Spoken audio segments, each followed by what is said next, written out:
Hello engineers, कैसे हो आप सब। मैं कॉर्पोरेट ट्रेनर शुभम गौतम स्वागत करता हूँ सिविल गुरुजी के इस लखनऊ ब्रांच में। इंजीनियर्स, आज यहाँ पे हम एक इंटरव्यू कंडक्ट करने वाले हैं। हमारे जो ट्रेनीज थे पिछले बैच के, जिनका पूरा कोर्स कंप्लीट हो चुका है, तो आज हम उनका एक एक करके इंटरव्यू करेंगे।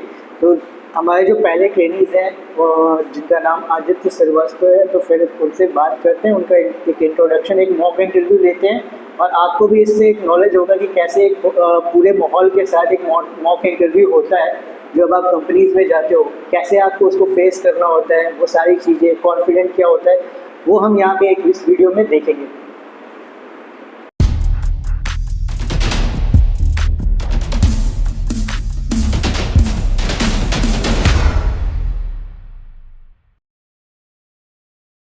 समय कमें आइए Aditya.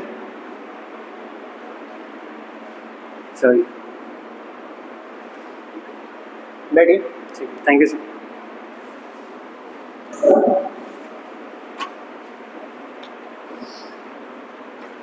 Aditya Raj Srivastava, ji sir. Right? Yes. तो आदित्य, अपने बारे में कुछ बताएं। सर, मेरा नाम आदित्य राज श्रीवास्तव है। सर, मैं गोरखपुर का रहने वाला हूँ। सर, मैंने अपना डिप्लोमा 2021 में पास किया था। सर, उसके बाद सर मैं 2 साल जॉब किया हूँ सर इन कुंदन कंस्ट्रक्शन, जो कि सर गोरखपुर में स्थित है। सर, वहाँ पे मैंने सर एज अ सब जो मेरी फर्स्ट नौकरी थी सर, वो as a AutoCAD plan designer थी।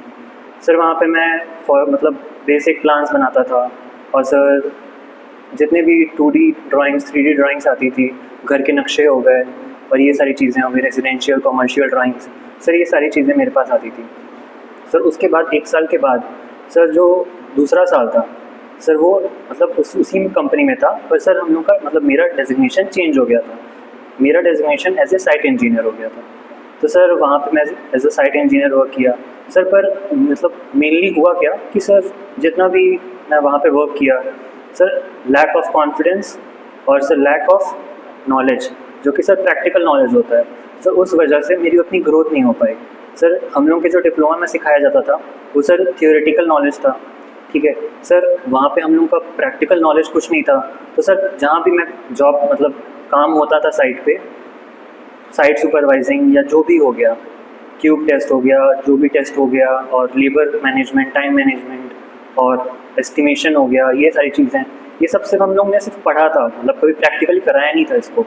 तो सर वो सब नहीं कराने की वजह से सर इतनी ग्रोथ नहीं हुई, और मेरे सीनियर्स भी मुझे सजेस्ट किए कि आप कहीं जाओ ट्रेनिंग करने और किसी ऐसे जगह पे जाओ जहाँ पे आपको सीख सको हर एक चीज़ फ्रॉम 0 to 100। तो सर उसी के तलाश में सर मैं सिविल गुरुजी को ज्वाइन किया, और सर यही था मेरे बारे में sir. Thank you sir. Okay Aditya, तो यहाँ पे सिविल गुरुजी में जब आप आए, तो ये पूरा 2 मंथ जो आपने यहाँ पे प्रिपरेशन की अपनी, यहाँ पे जो चीज़ें आपको सिखाई गई, तो उसमें क्या क्या चीज़ें आपने यहाँ पे अभी सीख ले गए, और साथ ही साथ जो आप साइट पे करते थे काम और अभी जो आपका पोजीशन है, उसमें कितना डिफरेंस है? सर, जैसे कि मैं बता सकता हूँ कि sir as a site engineer मैं जॉब करता था सर। उस टाइम पे ना मुझे लेबर मैनेजमेंट आता था सर, हल्का फुल्का सर लेआउट करा सकता था मैं, उसके अलावा मुझे कुछ नहीं नॉलेज था सर। मैं जिस तरीके से अपने आप को खींचता रहा सर, वहाँ पे मुझे सीनियर्स कुछ भी प्रोवाइड नहीं करते थे, ना नॉलेज सिखाते थे, ना कुछ भी सर। यहाँ पे आया सर, हम लोग का स्टार्ट हुआ एज ए एस्टिमेशन हम लोग सीखते सीखते बहुत हद तक एस्टिमेशन सीख गए।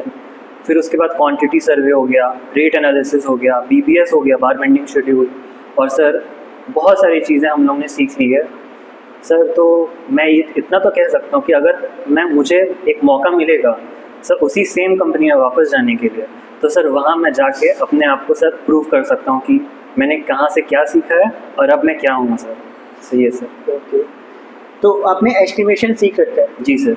एस्टिमेशन क्या होता है, आप थोड़ा सा ब्रीफ में बताएंगे कि क्या होता है? सर, अगर हम लोगों का जैसे कोई भी घर बन रहा है या कोई भी प्रोजेक्ट स्टार्ट हो रहा है, तो सर उसके पहले सर उसका जैसे मेजरमेंट हो गया, उसमें क्वांटिटीज़ कितनी लगेंगी सर, हर एक चीज़ का जैसे उसमें मतलब कितना फाउंडेशन है, साइट क्लीनिंग का क्या होगा, तो प्लास्टर वर्क क्या होगा, पेंट क्या होगा, कितना उसमें यूज़ होने वाला है, और सर ब्रिक वर्क कितना होगा, सर हर एक चीज़ का मतलब उसमें एस्टिमेशन में रिक्वायरमेंट का नॉलेज दिया जाता है। ओके, तो जैसे अभी आपने बोला साइट क्लीनिंग के बारे में, यस सर। तो साइट क्लीनिंग जब हम कराते हैं तो किस हिसाब से कराते हैं, मतलब क्या प्रोसीजर हो सकता है? सर साइट क्लीनिंग सबसे पहले हम लोग जितना बड़ा भी हम लोग का साइट है सर, उससे 1 मीटर हम लोग अधिक लेते हैं चारों तरफ से, अगर हम लोग के पास जगह है तो।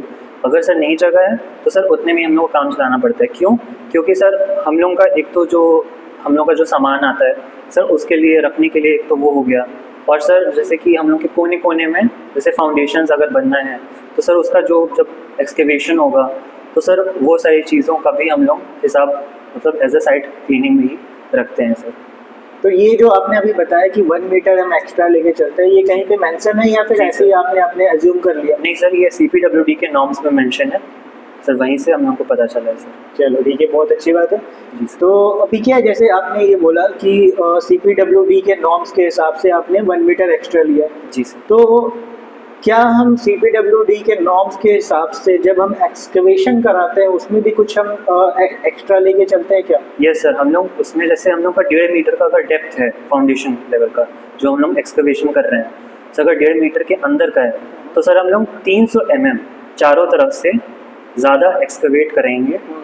क्यों? क्योंकि सर हम लोग के जो लेबर्स होते हैं सर वो ईजिली उसमें हर एक चीज़ कर सकें, जैसे सैंड फिलिंग हो गया, PCC वर्क हो गया, और ट्रेपोजाइडल फुटिंग या जिस टाइप की भी फुटिंग है उसका अगर वर्क हो गया तो सर वो ईजिली हो पाए, उसके लिए ये करते हैं। और अगर सर हम लोग का डेप्थ फाउंडेशन का 1.5 मीटर से अधिक है तो सर हम लोग 700 mm का हर साइड से एक्सकवेट करते हैं।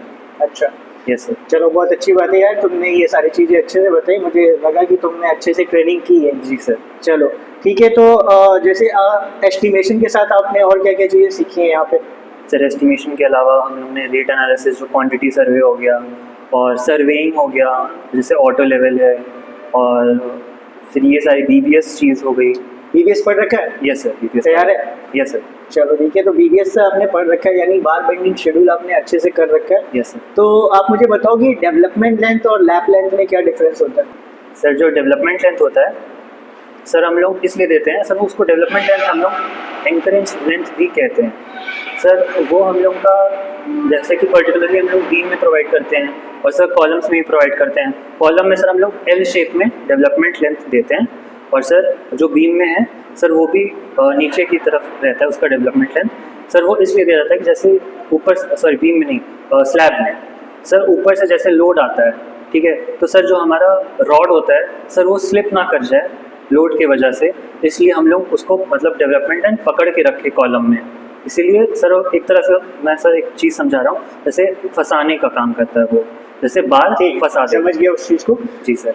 तो दोनों का वैल्यू हम कितना ले सकते हैं? सर 24 से 50D हम लोग जनरली मतलब ये लिखा तो यही गया है कि 24 से 50D हम लोग लेते हैं, पर सर जनरली हर जगह मैक्सिमम हम लोग 50D का ही यूज़ करते हैं। तो इसमें 50 हम लोग का न्यूमेरिक वैल्यू होता है, और sir D dia of bar होता है।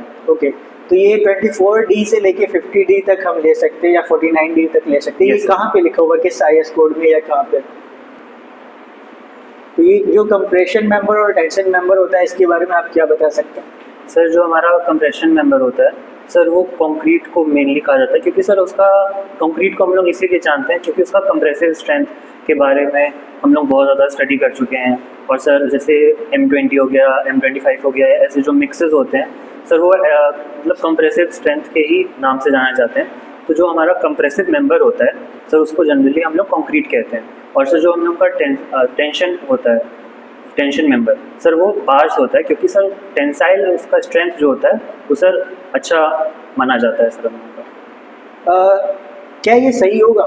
क्योंकि अगर जैसे हमने अभी मार्केट में देखा जाए तो जो टेंसाइल स्ट्रेंथ की आप बात कर रहे हो वो स्टील की जो टेंसाइल स्ट्रेंथ है, ठीक है, यस सर, उससे ज़्यादा टेंसाइल स्ट्रेंथ हमारी बैम्बू की होती है, और अदर मटेरियल्स भी हैं जिसकी टेंसाइल स्ट्रेंथ ज़्यादा होती है। सर वो बिल्कुल हो सकता है सर, पर जो सर हमारा कंक्रीट और स्टील का जो बॉन्डिंग है सर वो काफ़ी हद तक अच्छा माना जाता है, क्योंकि सर एक पर्टिकुलर एक वर्ड होता है जिसे हम लोग थर्मल एक्सपेंशन, जी सर, थर्मल एक्सपेंशन कोफिशिएंट जिसे कहते हैं सर वो दोनों का लगभग सेम होता है सर। जी सर। सर जैसे अगर कंक्रीट हम लोग का कॉन्ट्रैक्ट होता है तो सर वहीं पे स्टील हमारा कॉन्ट्रैक्ट होता है, और सर अगर हम लोग का कंक्रीट एक्सपैंड होता है तो सर हमारा स्टील भी जो है वो भी एक्सपैंड होता है सेम कंडीशन में। मतलब ये चीज़ बैम्बू के साथ नहीं हो पाई? नहीं सर। चलो ठीक है, बढ़िया। तो और बताओ, जैसे IS कोड स्टील के लिए पर्टिकुलर कोई IS कोड है क्या? यस सर, स्टील के लिए पर्टिकुलर IS कोड। कौन सा IS कोड है? 456। नहीं, 456 में तो उसका आपने जो अभी बताया, जैसे लैब लेंथ के बारे में दिया हुआ है, स्टील के बारे में दिया हुआ है, डेवलपमेंट लेंथ के बारे में दिया गया है। यस। कॉलेज में पढ़े हो कभी स्टील का जो IS कोड 800 का? हाँ सर, सुना है? यस सर, सुना है सर। चलो सर, वो स्लिप कर गया माइंड से सर, सॉरी। ठीक है, कोई दिक्कत नहीं। हुपिंग के बारे में क्या जानते हो? What is whooping? Whooping sir सुना है सर, पर याद नहीं आ रहा सर अभी। अच्छा, जैसे आपने ब्रिकवर्क देखा है? ब्रिकवर्क? हाँ सर, ब्रिकवर्क देखा है। तो ब्रिकवर्क में हम क्या करते हैं, कभी कभी 2 बार्स यूज करते हैं। ये सर याद आ गया सर, सॉरी सर। क्या प्रोसीजर होता है, क्या सर क्यों जैसे करते हैं? कि जैसे हम लोग ब्रिकवर्क हाइट तक करते हैं, कुछ हाइट तक, तो सर उससे क्या होता है कि जब बहुत ज़्यादा हाइट हो जाता है तो जो हम लोग का ब्रिकवर्क का जो लोड आता है सर, वो पर्टिकुलर लोड हम लोग का झेल नहीं पाता है। तो सर कुछ हाइट तक हम लोग 2 बार्स प्रोवाइड कर देते हैं बीच में ब्रिकवर्क के, जिससे हम लोग का जो लोड है वो ट्रांसफर्स, मतलब जो लोड है मतलब वो इक्वल जगह पे, हर जगह पे डिस्ट्रीब्यूट हो जाता है। Okay, yes sir. चलिए ठीक है। एस्टिमेशन जब आपने पढ़ा होगा, यस सर। तो एस्टिमेशन में आपने स्टेयर केस के बारे में पढ़ा होगा। Yes sir. तो स्टेयर केस जो उसमें हम अपना वेस्ट स्लैब देते हैं, यस सर। तो वेस्ट स्लैब का जो स्लोप होता है वो कितने डिग्री का हम दे सकते हैं? सर 30 to 45 डिग्री तक दे सकते हैं। 30 to 45? यस। अच्छा, एक बार फिर से इसको आप रिकॉल करने की कोशिश करो। सर जनरली हम लोग 25 से 40 डिग्री तक दे सकते हैं सर। चलो, बहुत बढ़िया। अच्छा, आपने सर्वे किया होगा? Yes sir. सर्वे में जो ऑटो लेवल आप यूज़ करते हो, यस सर। तो इसमें जो लेवलिंग स्टाफ होती है, यस सर। इस लेवलिंग स्टाफ की लीस्ट काउंट कितनी होती है? सर इस लेवलिंग स्टाफ की least count generally sir 5 mm होती है। अच्छा। वाइट स्ट्रिप की 5 mm और वही चीज़ ब्लैक स्ट्रिप की भी 5 mm। ओके। पाइल फाउंडेशन पढ़ा है? Pile foundation? जी सर, पाइल फाउंडेशन। तो पाइल फाउंडेशन हम क्यों प्रोवाइड करते हैं? सर पाइल फाउंडेशन इसलिए प्रोवाइड करते हैं कि जहाँ पे हम लोग का जो सॉइल है वो ब्लैक कॉटन सॉइल जनरली होता है, और सर बहुत नीचे तक जो हमारा हार्ड स्ट्रेटा रहता है वो हम लोग का बहुत नीचे तक रहता है। तो सर पाइल फाउंडेशन डेप्थ ज़्यादा, मतलब हार्ड स्ट्रेटा को मतलब लेने के लिए, पाने के लिए सर हम लोग पाइल फाउंडेशन करते हैं। अच्छा, जब तक कुछ सर उसका फाउंडेशन को, कुछ इसका रिलेशन बियरिंग कैपेसिटी से है क्या, सॉइल की? ये सर सॉइल बियरिंग कैपेसिटी उसकी बहुत कम होती है, इसीलिए सर हम लोग कोशिश करते हैं कि हम लोग ब्लैक कॉटन सॉइल पे ही जनरली हम लोग देखते हैं कि पाइल फाउंडेशन हुआ हो रखा है। ओके। Yes sir. ये यूनिवर्सल टेस्टिंग मशीन के बारे में सुना है आपने? यस सर, यूटीएम इसे कहते हैं। यूटीएम को मतलब क्या यूज़ होता है? सर इसे जो कंप्रेसिव स्ट्रेंथ होता है हम लोग के क्यूब्स का, जो कंक्रीट क्यूब्स होती हैं, उसे कंप्रेसिव स्ट्रेंथ हम लोग निकालने का यूज़ करते हैं। अच्छा, चलिए ठीक। कंप्रेसिव स्ट्रेंथ ऑफ क्यूब की बात की आपने, जी सर। तो आप मुझे बता सकते हो कि ये जो हम कंक्रीटिंग जब हम करने वाले होते हैं, जो हमारा Yes. कंक्रीट तैयार होता है यस सर। साइट पे, तो हम वहाँ पे कौन कौन से टेस्ट कराते हैं? सर जनरली हम लोग सर एक सबसे पहला तो क्यूब टेस्ट हो गया। अच्छा, ठीक है। उसके बाद स्लम टेस्ट हो गया। उसके बाद वर्केबिलिटी वर्केबिलिटी टेस्ट तो आपके स्लम टेस्ट से ही पता चलेगी ना कि जी, उसकी सर। वर्केबिलिटी क्या होती है। जी।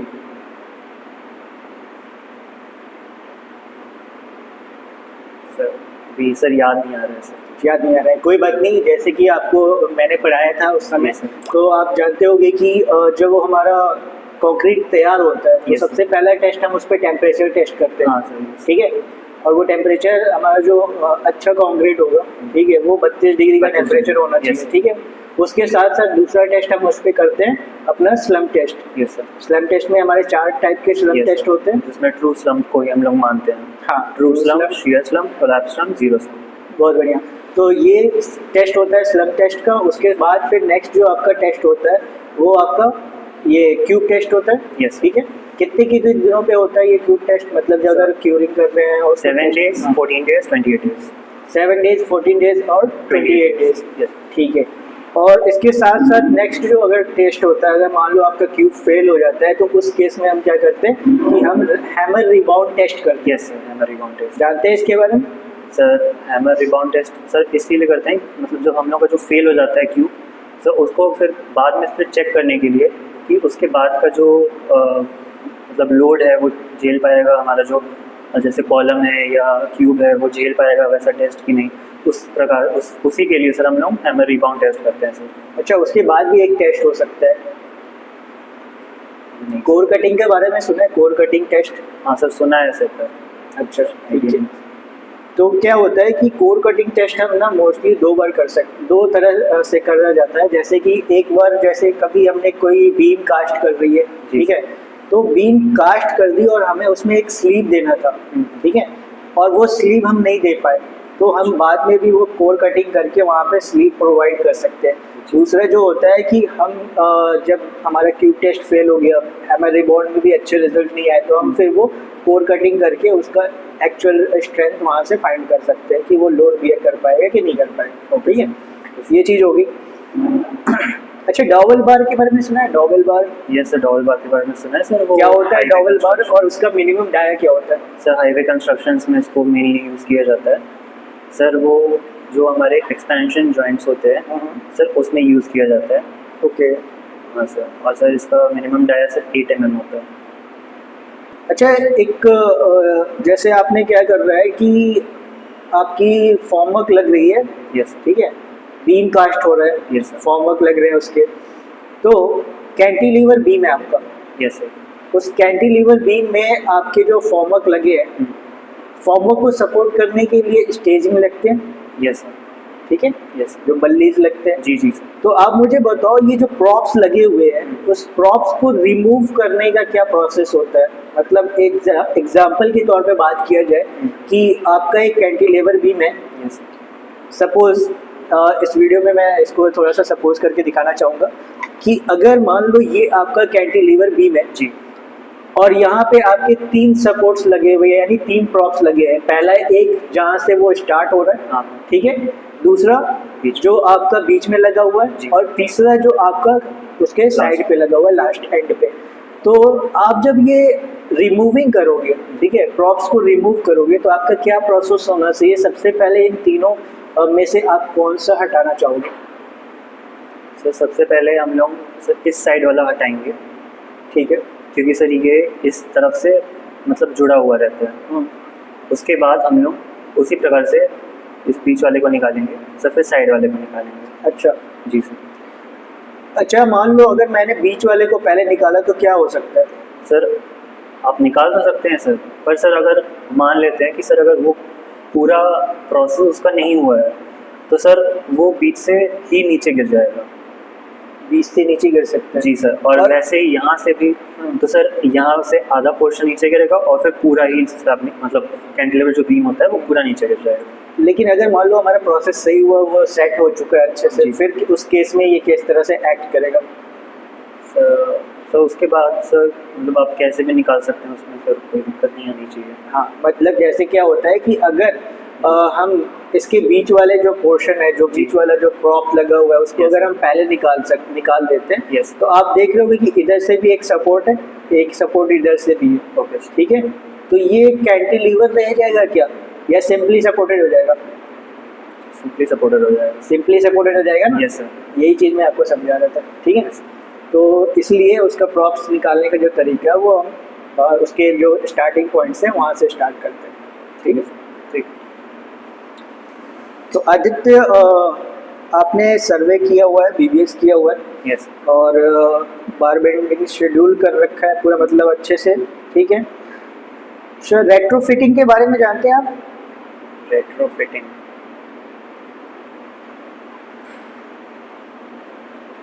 सर थोड़ा सा सर आप अगर एक्सप्लेन कर दें सर, मैं बता सकता हूँ।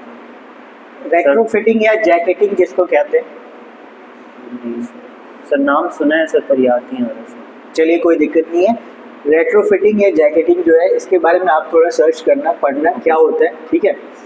और व्यूवर्स आपसे भी मैं जानना चाहूँगा ये रेट्रोफिटिंग या जैकेटिंग क्या होता है, इसको आप कमेंट बॉक्स में बता सकते हो, ठीक है।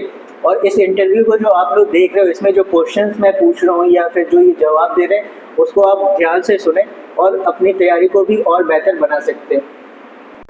तो आदित्य, जैसे कि आपने कहा कि आपने बार बेंडिंग शेड्यूल कर लिया है, ठीक है, तो हमारे जो स्टीरअप्स होते हैं, यस ठीक है, तो एक्चुअल में अगर मान लो मेरा क्या है कि एक कॉलम है, यस सर, उस कॉलम में मैंने अपने जो रिंग्स है, जिसको रिंग्स कहा जाता है, ठीक है, या स्टीरअप जो है मैंने लगा रखे हैं, यस सर, तो उस स्टीरअप की स्पेसिंग हमें पता करनी है। स्पेसिंग मान लो मैं आपको दे रहा हूँ, Yes. नंबर ऑफ स्टीरअप आपको निकालना है, तो क्या प्रोसीजर हो सकता है? सर सबसे पहले हम लोगों का जो मतलब इफेक्टिव स्पैन रहता है सर वो हमारे ड्राइंग में गिवन रहता है, ठीक है सर। उसके हिसाब से सर हम लोग उसका क्लियर स्पैन निकालेंगे। सर क्लियर स्पैन निकाल के सर जो स्पेसिंग है सर उससे मतलब हम लोग पहले जो क्लियर स्पैन है डिवाइडेड बाय स्पेसिंग प्लस 1, उसके हिसाब से हम लोग का नंबर ऑफ स्टेटअप्स निकल जाते हैं सर। ठीक है, बहुत बढ़िया। कटिंग लाइन निकाल लेता सभी का? हाँ सर, किसी भी टाइप का स्टीरअप दे दूँ आप निकाल लो कटिंग लाइन? यस। चलो ठीक है, बहुत बढ़िया।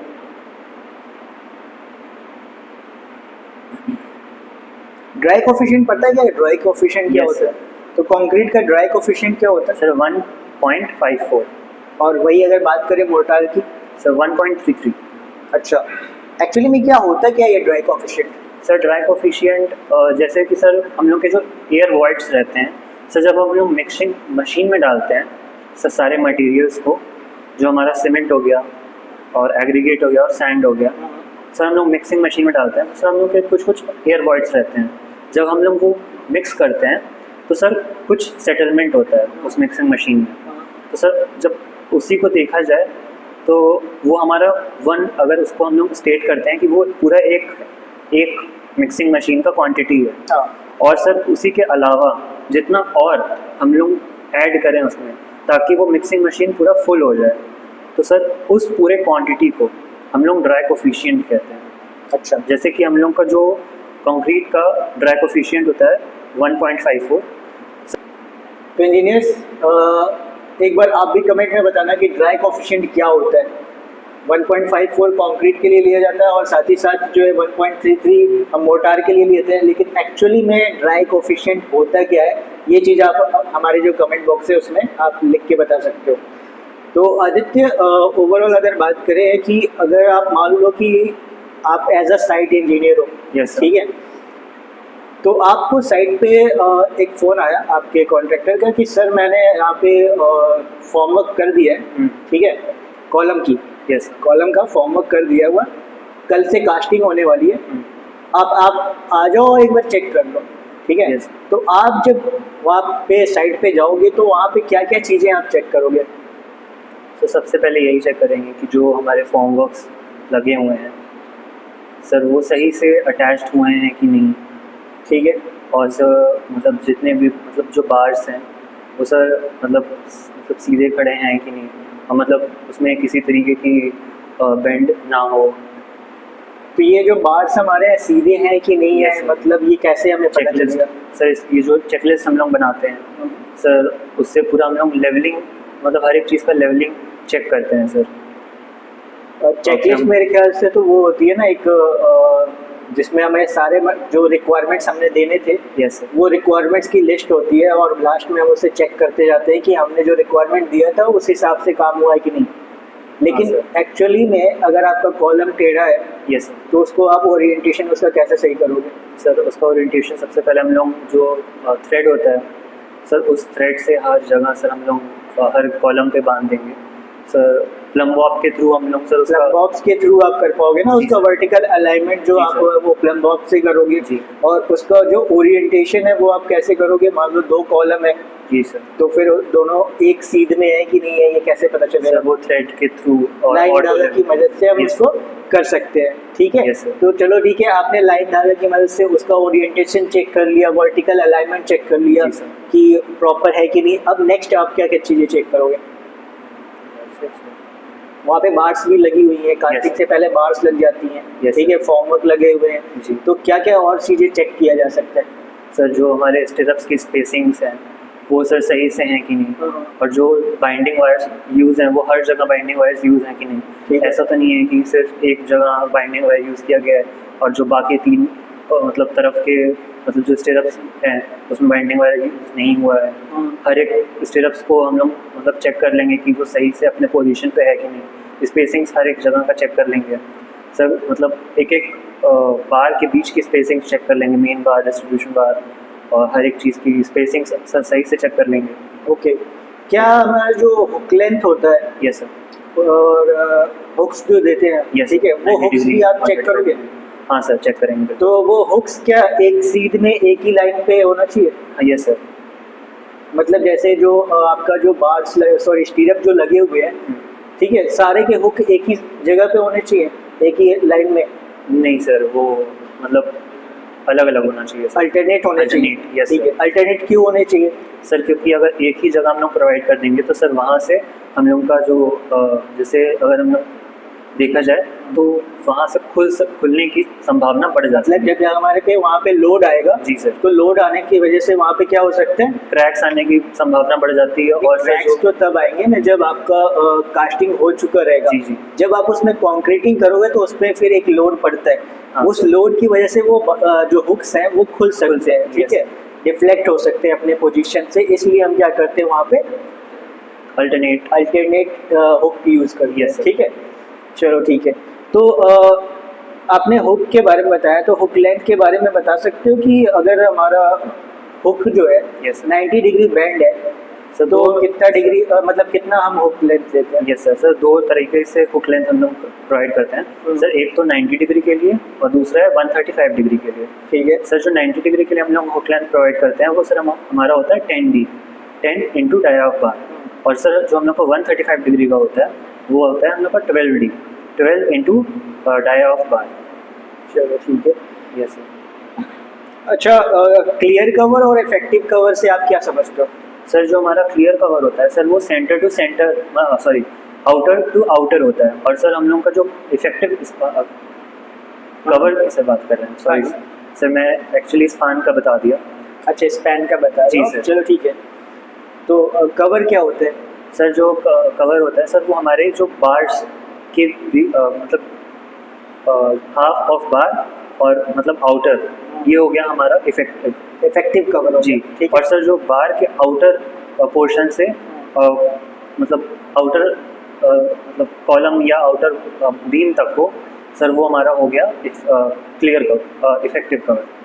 मतलब आप कहना चाह रहे हो कि अगर हमारी जो बार्स लगी हुई है जी। उस बार के सरफेस से जी। और जितनी हमारी कंक्रीटिंग हो रखी है yes sir.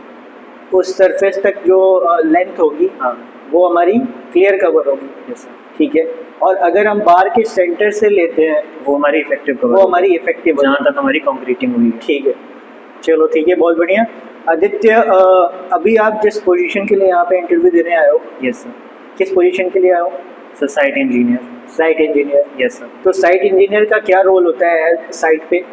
Sir site engineer का मेजर रोल होता है sir labour management, time management, और सर हर एक चीज़ की जो मतलब मेन मैनेजमेंट होती है सर, वो पूरा मतलब जो सुपरवाइजिंग का काम होता है साइट पे, हर एक चीज़ को देखना, जैसे कहाँ पे क्या काम चल रहा है और वो चीज़ आगे बढ़ाना, मतलब जल्दी से जल्दी काम हो सके बिना किसी नुकसान के। और सर जो गिवन टाइम रहता है उसके अंदर वो हमारा काम कंप्लीट होना चाहिए। ठीक है, गिवन टाइम में आपने काम करा दिया, अच्छे से मैनेजमेंट करा दिया, यस सर।